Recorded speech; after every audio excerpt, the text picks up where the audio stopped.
ओम शांति। 12 अक्टूबर 2023 की मुरली में बाबा हमें हमारी तकदीर का आईना दिखा रहे हैं। तो देखना है कितनी तकदीर हमने बनाई है, कितनी बना रहे हैं, और चेक कर कर फिर जितना भी समय बचा है उसमें अपनी तकदीर बनानी है, ताकि अंत में पश्चाताप न करना पड़े। तो इक्वेशंस के माध्यम से हम आज की मुरली को समझेंगे, धारण करेंगे। कैसे बनती है तकदीर? क्या कोई जादू होता है? तो पहला बाबा ने पक्का कराया, जो करेगा सो पाएगा। तो देखना है कितना हम कर रहे हैं अपनी तकदीर ऊंची बनाने के लिए, भविष्य के लिए। फिर अच्छी तकदीर बनाने का आधार क्या है, कैसे बनाएं?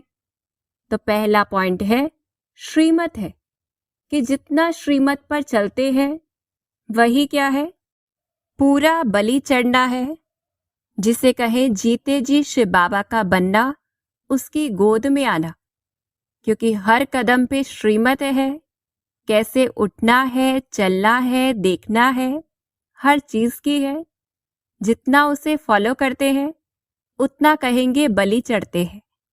श्रीमत ही है जिससे सद्गति का मार्ग मिलता है, सदा सुख का वर्षा मिलता है, श्रेष्ठ देवता बनते हैं, ऊंची तकदीर बनती है, भंडारा भरपूर हो जाता है, 21 जन्मों का वर्षा मिल जाता है। अर्थात पवित्रता, सुख, शांति सब कुछ मिल जाता है। तो अंडरलाइन करना है, श्रीमत से ही ऊंची तकदीर बनेगी। फिर दूसरा आधार क्या है, कितना निश्चय हमें रहता है।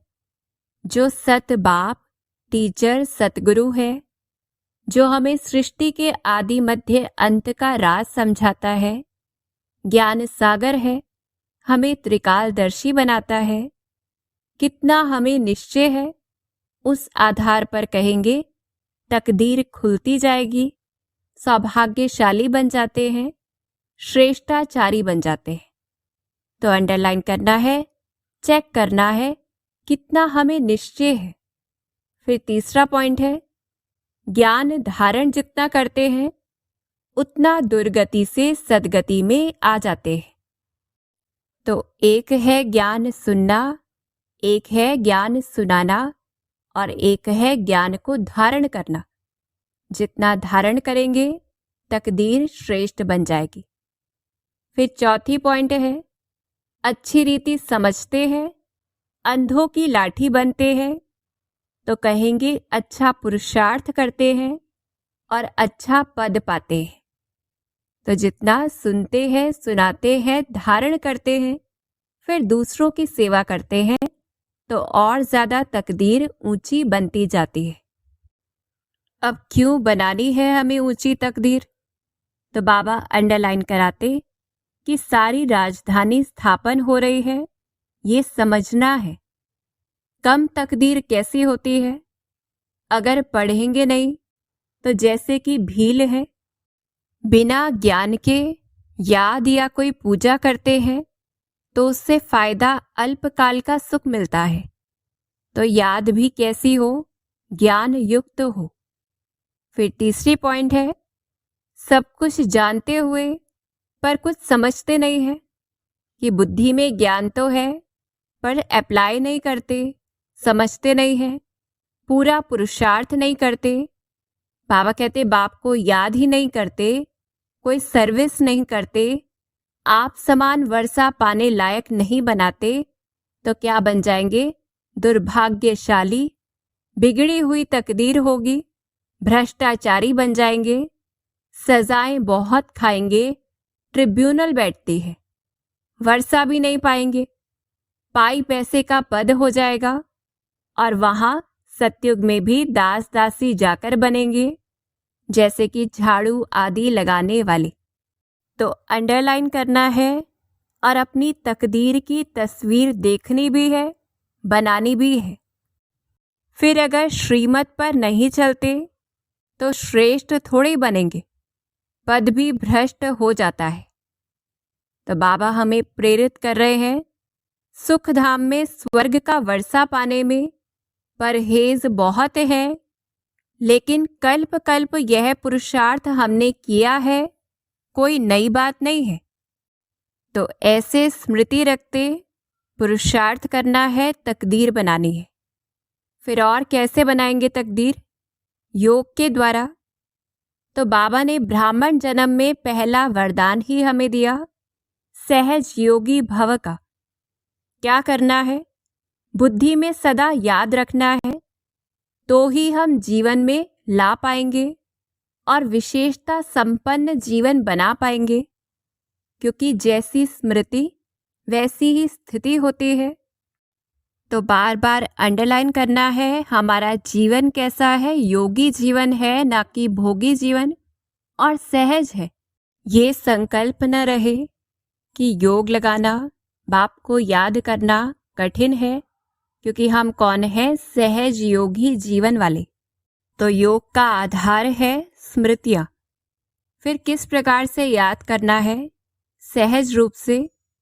तो वो बाप कैसा है? सुप्रीम है, सत बाप भी है, टीचर और सतगुरु भी है, गरीब निवास है, जो कभी दुख नहीं देता, दुख हरने वाला है, सुख देने वाला है, सुख का, शांति का सागर है, हेवनली गॉड फादर है, जो भोला भंडारी है।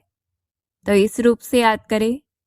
और क्योंकि वो भरपूर है, तो कैसा है? फल देने वाला है, चाहे अल्पकाल है, चाहे बेहद के सुख की बात है, वो सदा दाता ही है।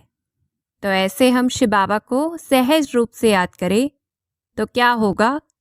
अपने मस्तक की मणि द्वारा हमारा स्वयं का स्वरूप और श्रेष्ठ मंजिल का साक्षात्कार दूसरी आत्माओं को भी होगा। हम लाइट हाउस बन जाएंगे। तो ऐसे प्रैक्टिस करनी है और फिर सेवा करनी है। किस प्रकार से सेवा करेंगे? तो पहली पॉइंट है, अविनाशी ज्ञान रत्न हमें मिलते हैं तो हम माला माल बन जाते हैं। तो क्या करना है? दान करना है। जगत अम्बा के समान सर्व की मनोकामनाएं पूर्ण करनी है। तो जितना जगत माँ का स्वरूप रहेगा सेवा में, उतना हम सर्व की मनोकामनाएं पूर्ण कर पाएंगे। और किस प्रकार से सेवा करनी है? हम शिव शक्ति सेना है, ये याद रहे। कैसी सेना? जो भारत को स्वर्ग बनाती है, तन मन धन सब कुछ सेवा में लगाती है। तो इस प्रकार से हम सेवा करें। फिर तीसरा है, जो भी हमें वरदान मिलते हैं शिव बाबा से, आज हमें सहज योगी का वरदान मिला, तो उनको कायम रखने की विधि क्या है? सर्व आत्माओं के प्रति वरदान को सेवा में लगाना, सेवा में सहयोगी बनना, कि जितना हम दूसरी आत्माओं को सहज योगी बना देते हैं, तो हम खुद सहज योगी बन जाते हैं। जितना उस वरदान को कार्य में लगाते हैं दूसरों के प्रति, तो वह हमारा अपना संस्कार बन जाता है, अपना वरदान बन जाता है। तो अंतिम फल ही ये है, जितना देते जाएंगे उतना लेते जाएंगे, देने में ही लेना है। तो हमें होमवर्क करना है, अपनी ऊंची तकदीर बनानी है, हर सेकंड, हर संकल्प के द्वारा। अच्छा, ओम शांति।